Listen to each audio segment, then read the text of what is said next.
नमस्कार। इनसे थोड़ा बुखार था, गले में थोड़ी खराश थी। इतवार को थोड़ा बुखार होना शुरू हुआ तो सबने सुझाव दिया कि कोरोना का वक्त चल रहा है और यही सिम्टम्स होते हैं कि कोरोना का टेस्ट करा लेना चाहिए। कल सुबह कोरोना का टेस्ट हुआ था, शाम तक रिपोर्ट नेगेटिव आई। इस दौरान आप सब लोगों ने, बहुत सारे लोगों ने अपनी दुआएं भेजी, अपना आशीर्वाद भेजा और ऊपर वाले की कृपा से टेस्ट नेगेटिव आया।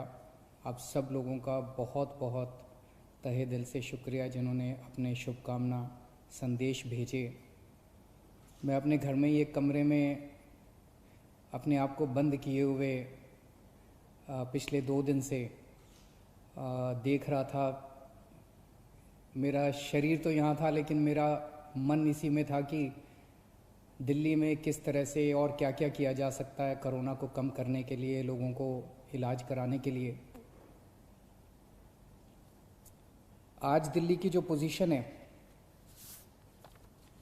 दिल्ली में 31,000 टोटल केस हो चुके हैं। इसमें से लगभग 12,000 लोग ठीक होकर घर जा चुके हैं। 18,000 लोग अभी एक्टिव केस हैं जिनको अभी भी बीमारी है। 900 के करीब लोगों की डेथ हो चुकी है। जो 18,000 लोग एक्टिव केसेस हैं, इनमें 15,000 होम आइसोलेशन में अपना इलाज करा रहे हैं। कल SDMA की मीटिंग थी, स्टेट डिज़ास्टर मैनेजमेंट अथॉरिटी। उसमें मुझे भी जाना था, मैं नहीं जा पाया। मनीष सिसोदिया जी और अन्य मंत्रीगण गए थे। LG साहब ने इसकी अध्यक्षता की थी। वहाँ पे जो आंकड़े प्रस्तुत किए गए सरकार द्वारा, वो आंकड़े दिखाते हैं कि आने वाले समय में दिल्ली में कोरोना बहुत तेजी से फैलने वाला है। 15 जून को उम्मीद है कि 44,000 केस हो जाएंगे। जो आज 31,000 केस हैं, ऐसा अनुमान है कि 15 जून तक 44,000 केस हो जाएंगे। 30 जून तक 1 लाख केस हो जाएंगे। 15 जुलाई तक 2.25 लाख केस हो जाएंगे और 31 जुलाई तक लगभग 5,32,000 केस हो जाएंगे दिल्ली में टोटल। और इसको देखते हुए 15 जून तक हमें 6,681 बेड्स की ज़रूरत पड़ेगी। 30 जून तक 15,000 बेड्स की ज़रूरत पड़ेगी। 15 जुलाई तक 33,000 बेड्स की ज़रूरत पड़ेगी। 31 जुलाई तक 80,000 बेड्स की ज़रूरत पड़ेगी। तो चुनौती बहुत बड़ी है। इसमें सबसे पहले तो अपने को ये करना है कि अपने आप को, हमें सबको कोरोना से बचाना है। इसे अब जन आंदोलन बनाना है। 3 बातों को, हमें मास्क पहन के घर से निकलना है,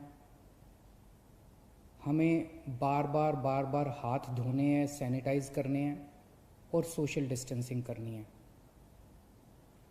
अभी तक हम कहते थे कि हमें करना है, अब हमें ये भी करना है कि अगर कोई नहीं कर रहा तो उनसे हाथ जोड़ के विनती करनी है कि भाई साहब आप भी कर लीजिए। आपकी सेहत के लिए भी अच्छा है, दूसरों की सेहत के लिए भी अच्छा है। क्योंकि अगर कोई और नहीं कर रहा तो उसकी वजह से दूसरों को फैल सकता है, उसकी वजह से कोरोना दूसरों को हो सकता है। तो इसे अब जन आंदोलन अपने को बनाना है, सबको खुद भी करना है और दूसरों से भी करवाना है। जैसे ऑड इवन में हमने जन आंदोलन किया था ना, ऑड इवन में हम भी करते थे और अगर कोई फॉलो नहीं कर रहा तो गाड़ी रोक के शीशा नीचे करके उसको कहते थे कि भाई साहब घर चले जाओ, आपका व्हीकल आज ऑड है या इवन है, ये ठीक नहीं है। ऐसे इसको भी अपने आप को जन आंदोलन बनाना है। अपने को, अपने स्वास्थ्य के लिए ये ज़रूरी है। जितना इसको फॉलो करेंगे उतना चांसेस कम हैं कि आपको कोरोना होगा। दिल्ली की कैबिनेट ने निर्णय लिया था कि कोरोना के दौरान दिल्ली सरकार के अस्पतालों में दिल्ली में रहने वाले लोगों का इलाज हो, क्योंकि जैसे मैंने अभी आपके सामने बताया कि आने वाले समय में बेड्स की बहुत ज़रूरत पड़ेगी। सोमवार को केंद्र सरकार ने दिल्ली की कैबिनेट के उस निर्णय को पलट दिया और केंद्र सरकार ने, एलजी साहब ने आदेश जारी किया है कि दिल्ली के हर अस्पताल में सबका इलाज किया जाएगा। मैं देख रहा था टीवी पे कुछ लोग कह रहे थे कि केंद्र सरकार दिल्ली की कैबिनेट के फैसले को पलट नहीं सकती।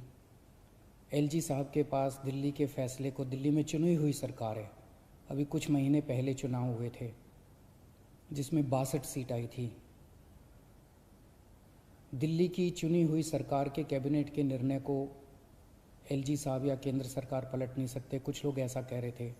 कुछ लोग कह रहे थे कि दिल्ली में खुद इतने सारे केस हो रहे हैं, दिल्ली के लोगों को खुद इतने बेड्स की ज़रूरत पड़ेगी। मेरा अब ये कहना है, केंद्र सरकार ने निर्णय ले लिया, एलजी साहब ने आदेश पारित कर दिया। ये समय असहमतियों का समय नहीं है, ये समय एक दूसरे से डिफर करने का समय नहीं है। अब जो निर्णय हो गया केंद्र सरकार का, एलजी साहब ने जो आदेश दे दिया उसको लागू किया जाएगा। एलजी साहब के आदेश को अक्षरशः लागू किया जाएगा, केंद्र सरकार के निर्णय को लागू किया जाएगा। अब इस पे कोई असहमति नहीं करनी, अब इस पे कोई वाद विवाद नहीं करना, अब इस पे कोई लड़ाई झगड़ा नहीं करना। ये सब लोग, मैं जितने सरकार के अंदर भी हैं, जितने पार्टी के लोग हैं, मैं सबको मैसेज देना चाहता हूं कि एलजी साहब के आदेश को लागू किया जाएगा, केंद्र सरकार के निर्णय को लागू किया जाएगा। चुनौती है, बहुत बड़ी चुनौती है, अभूतपूर्व चुनौती है। जैसा मैंने कहा, 15 जुलाई को दिल्ली में 33,000 बेड्स की जरूरत पड़ेगी दिल्ली वालों के लिए। 31 जुलाई को 80,000 बेड्स की जरूरत पड़ेगी। बाहर से कितने लोगों के आने की उम्मीद है? मोटे मोटे तौर पे देखें तो दिल्ली के अस्पतालों में जब कोरोना नहीं था, नॉर्मल टाइम में दिल्ली के अस्पतालों में 50% लोग दिल्ली के बाहर से आके इलाज कराते हैं। तो अगर वो अभी माना जाए तो जितने बेड्स हमें दिल्ली के लोगों के लिए चाहिए, उतने ही बेड हमें दिल्ली से बाहर से आने वाले मरीजों के लिए, हमारे भाई बहनों के लिए चाहिए होंगे। तो 15 जुलाई को दिल्ली के वालों के लिए 33,000 बेड चाहिए, तो सारे मिला के बाहर वाले भी अगर मिलाएंगे तो 65,000 बेड्स की ज़रूरत पड़ेगी।